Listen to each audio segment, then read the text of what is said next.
Hello again from me, Kevin French at Core Wealth. We're going to be talking about the month of August 2024. So August was actually quite a volatile month around the world. If we had a look in the US, over the space of the first 3 days, global developed markets, and most of that being the US, were down around 6%. But they ended up ending the month positive, and you'll see the numbers in the next section. Similarly, if we had a look at Japan, the Japanese central bank surprisingly increased their interest rates only by 0.15%, but it caused a huge effect on markets. In fact, at one stage, the Japanese stock market was down 20%. Again, in dollar terms, it actually ended the month 2.2% positive. So huge volatility intra-month. If you just have a look at the numbers we'll show later, you might miss that. So markets are quite nervous. That volatility was coming on the back of, in the US, initially a scare that the economy might be going into a recession, although it doesn't look like it is now. And then the bounce back coming on the back of the markets thinking, well, hang on, that means that interest rates will come down, which was then good for markets. So quite a push and pull between markets coming down and then markets rebounding with the expectation of possibly lower interest rates in future. So in South Africa, while the local market was up 1.3% for the month, the big story was actually what's been happening in companies on the Johannesburg Stock Exchange that derive most of their earnings from within South Africa. And over the last 3 months, we've seen those type of stocks being up around 26%. So huge positivity coming through, and this, as we said in last month's video, on the back of the outcome from the elections, a really favorable outlook, and already some early fruits starting to show on that side, but confidence coming through into the locally facing companies on the JSE. Our bond market has also improved over the last month and a half, and that's been on the back of both what we've been seeing overseas and then some of this positivity, positive sentiment. And so our bond market has also been an area where we've seen some good returns over the month. The other big driver for our bond market has been how inflation has been coming down in South Africa, now below the midpoint of the range that the Reserve Bank wants to have it at, which was 4.5%, now at 4.3%. So another bit of a tailwind coming through for our bond market. So if we have a look at the actual numbers, here we've got in this table, we show the last month in colored numbers, and you can see there that most of the equity markets were actually positive for the month. Developed world equities up 2.6%, emerging markets slightly behind that, but still up a positive 2.6%. And then you can see the underlying specific markets, quite healthy returns for the month. You can look at then, the only market that was down for the month was the Chinese equity markets. These are all in dollar terms, by the way. And if you move out a little bit and let's have a look at the 1-year column, again, you can see some healthy double-digit returns coming through from equity markets, developed markets at just over 24%. And then a lot of the others also very positive over that period. And interestingly, global property, as interest rates have come down, that has rebounded very nicely over the last year, up some 17%. Again, Chinese equities still negative over this period, over the 1-year period. Something that I would just add in there for South African investors looking at this, you'll see in the next slide that we're going to show that the rand has actually strengthened against the dollar by over 6% over the last year.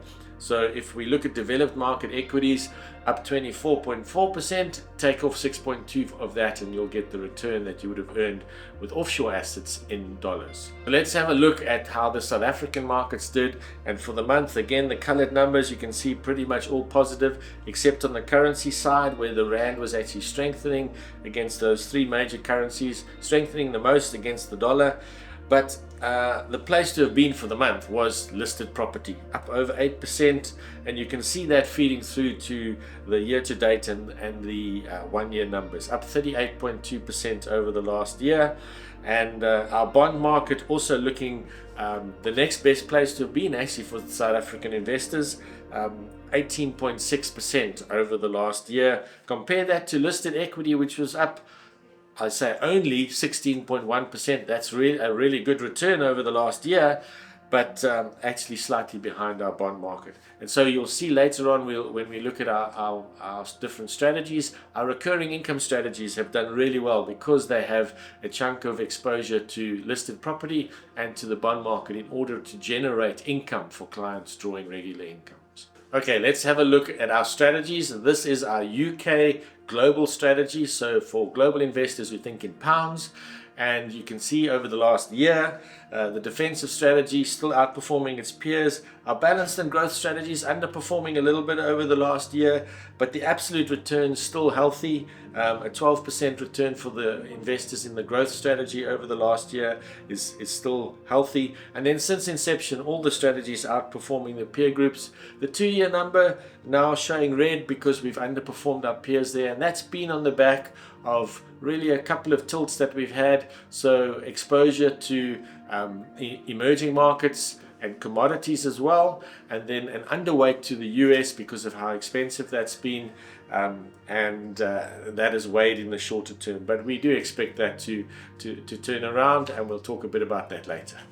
So these are our global US dollar strategies, so investors who are invested around the world but think in dollars. And these strategies have been going a lot longer now. In November, they'll have an 8-year track record.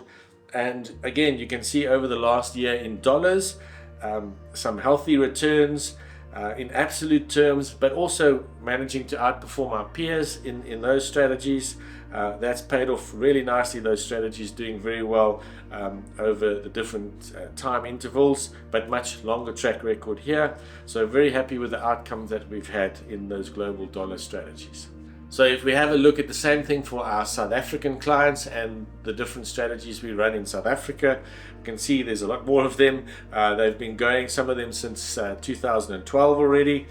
And what we can see here, again, lots of green indicating that we've outperformed the peers a lot. Over the last year, our defensive and balanced strategies underperformed, slightly underperformed the peer groups.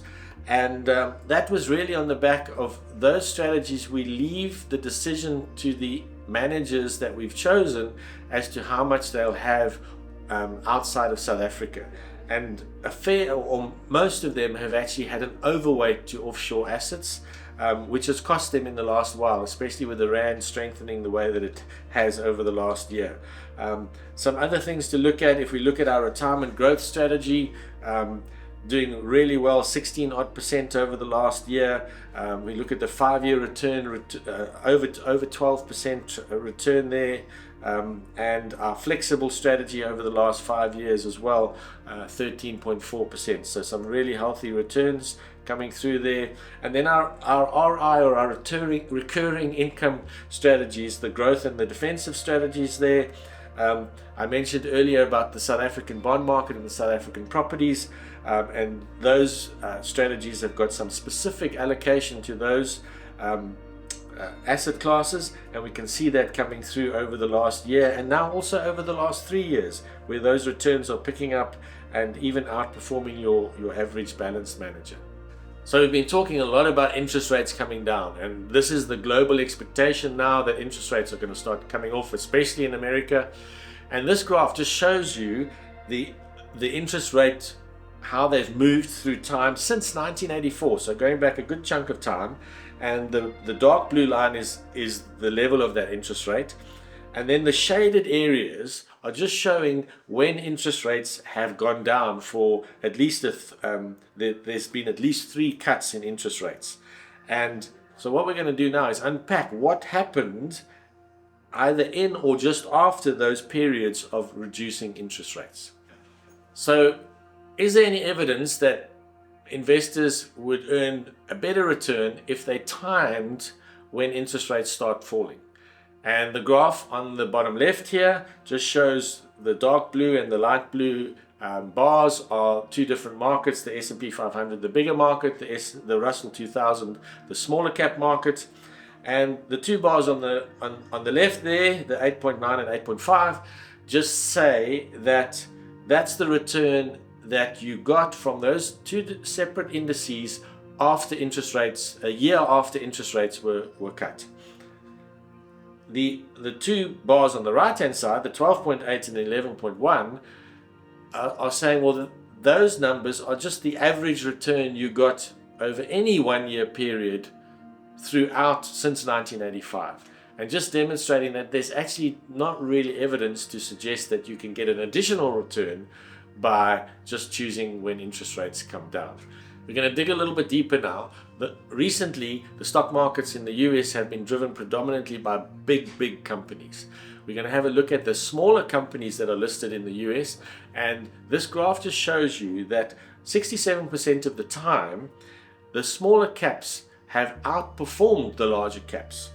Now, that hasn't been the case since 2019. Basically, if we look at, these are just rolling 10-year periods of under or outperformance. So if it's in the dark blue, it's outperforming.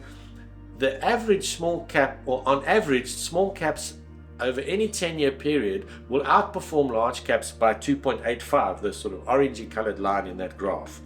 But we are at a point now where the small caps have been underperforming one of only 3 times in the last almost 100 years now that we're looking at in this data.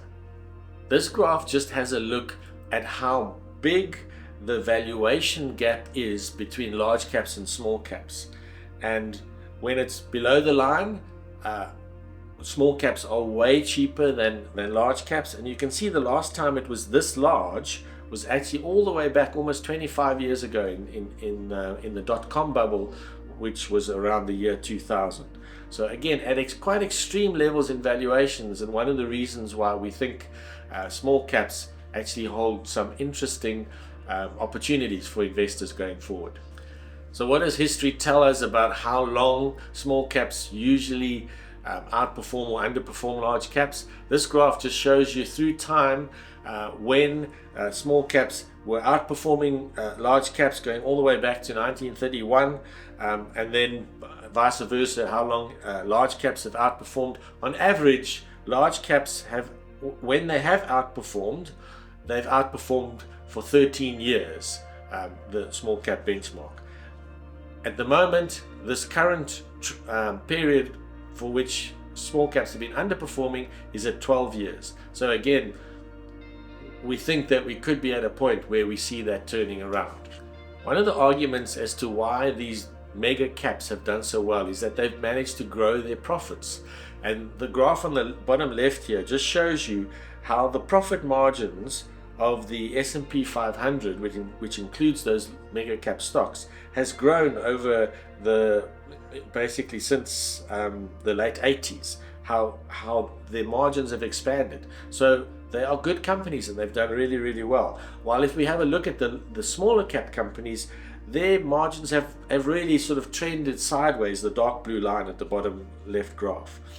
However, what we have seen is that there's a large number of small cap companies who have become less and less profitable or more unprofitable. And so, you know, back in 1985, you had about 20% of the small cap index that was unprofitable. That's gone all the way up to close to 40% now. But what does that mean? Even though the margins have stayed the same or within a band, there's actually been some companies that have done really well or who have improved their margins more. And this is where, if you have a good stock picker who can go and find those good companies, you can make some extraordinary returns going forward. So this graph is a bit of a statistical one, and but essentially all it's showing you is that at current valuation levels, that relative PE along the bottom is around 73, and if we look back in time when the markets were at these sort of valuation differentials, the coming 5 years experienced returns of between 10 and 15% better from small caps than they did from large caps. So we think that bodes well for investors who've got small cap exposure. And then lastly, just looking at the manager we use within our global strategies, it's a manager in the US called T. Rowe Price. And if we have a look at this graph, just the bars show you how often they're outperforming either the peer group or they're outperforming the benchmark. And we can see that if we go back in time, that they've always outperformed the peer group. They've always managed to outperform them, and not always outperforming the benchmark, but almost or over 95% of the time they've outperformed the benchmark. And then if we have a look at those blue dots, just shows you by how much they're either outperforming the peer group or the benchmark. So somewhere between 2.3 and 2.9% outperformance of the peer groups that they're generating. So a manager that we're quite confident should do well by choosing good companies to generate the outperformance. So a bit of a deeper dive into what is happening. Yes, markets are volatile at the moment. We do think there's some interesting prospects going forward, but markets have always been volatile, sometimes more than others. And we do think that the tailwinds generally across most portfolios looking ahead over the next 3 to 5 years are really positive and should bode well for investors. If you have questions, by all means give us a call. We'd love to answer any you may have. Thanks for watching.